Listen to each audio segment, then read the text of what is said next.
Thank you. Since the chairman has gavelled out all of my colleagues with their unanimous consent, I am going to read for the record many of the chairman's comments in September of the importance of hearing from the whistleblower. Again, Ambassador, thank you for your patience, thank you for your service, but since we haven't been able to conduct ourselves in normal procedures, I'm just going to use the 5 minutes for this. September 29th, in the Wall Street Journal, quote, "The whistleblower at the center of the impeachment investigation of President Trump will testify in the House very soon." This is a quote by the chairman. USA Today, September 29th. Talking with ABC News this week, Schiff, the Democrat who chairs the House Intelligence Committee, said the whistleblower would testify very soon, and the only thing standing in the way was getting security clearances for the attorneys. Hey everyone, welcome back to Congress Every Day. If you're new here, don't forget to hit that subscribe button to stay up to date on all the latest political news and insights. Now let's dive into today's story. Rep. Elise Stefanik's explosive takedown of Reverend Adam Schiff over the whistleblower testimony scandal. Buckle up because you're going to want to hear this.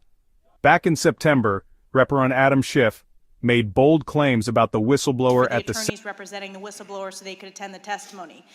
From Vox, September 29th, Rep. Adam Schiff said Sunday the whistleblower at the center of a growing scandal surrounding President Donald Trump will testify before the House Intelligence Committee very soon.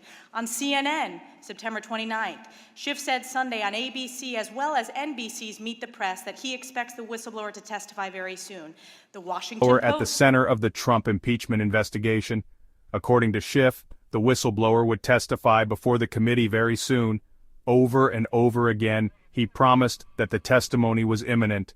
But what happened? Well, not much. Schiff made this promise on several major platforms like ABC News, CNN, and the Washington Post. All these outlets reported that Schiff was claiming the whistleblower would be testifying. September 29th.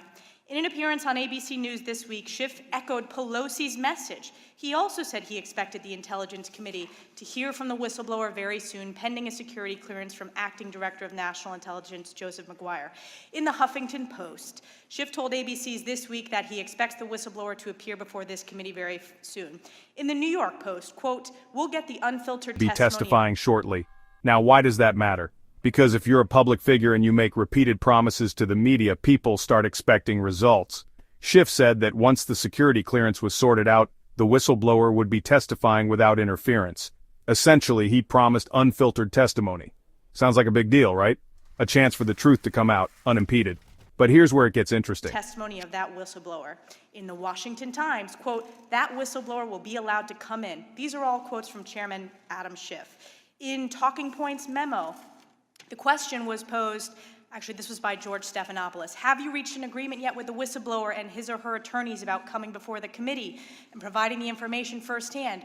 Quote, "Yes, we have," Schiff responded, and as DNI Maguire promised during the Schiff kept insisting that the whistleblower would testify with full transparency. So why, after all these promises, did things take a turn? Reverend Elise Stefanik called out Schiff for his hypocrisy, saying that after all his public assurances, he later opposed the whistleblower's testimony. Stefanik is pointing out that Schiff's change of heart goes against everything he promised. He told the American public one thing, but behind the hearing, that whistleblower will be allowed to come in and come in without a minder from the Justice Department or from the White House to tell the whistleblower what they can and cannot say. We'll get the unfiltered testimony of that whistleblower. In Daily Kos, we're ready to hear from the whistleblower as soon as that is done, and we'll keep obviously riding shotgun to make sure that the acting director doesn't delay in that clearance process. In CNBC, we'll get the unfiltered testimony of that whistleblower. But behind closed doors, he seemed to be working against it. Talk about a double standard, right, Rep? Stefanik also highlighted something very important. Protecting whistleblowers is critical. They put their careers and sometimes their lives on the line to expose the truth.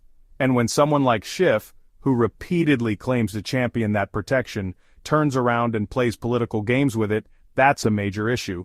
It's a serious concern, and Stefanik isn't letting Schiff off the hook for his actions. What started as a promise for unfiltered, transparent testimony has turned into a mess of contradictions. Schiff said one thing, then did another, and Stefanik is calling him out for it. It's a classic case of say one thing, do another. Is Schiff guilty of playing political games, or is there more to this story?